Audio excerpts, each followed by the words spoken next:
আসসালামু আলাইকুম, সবাই কেমন আছেন? আমার ঝাঁকের বাচ্চাটা বাঘার বাচ্চা, এটা বাঘা আর সুরমার জোড়াটার বাচ্চা এটা।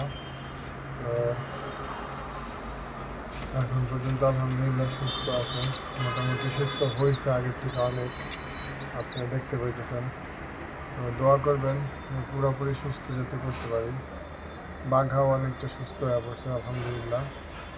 তো এখন ওরা মোটামুটি খাবার খাইতে চায়, কিন্তু আমি খাবারটা দিতেছি না, নরম খাবার দিতেছি, নিজে খাবার দিতেছি এর জন্য যাতে নষ্ট না হয়, মানে ওরা যাতে সিকিউর থাকে এর জন্য। তো দোয়া করবেন সবাই। আসসালামু আলাইকুম রহমতুল্লাহ।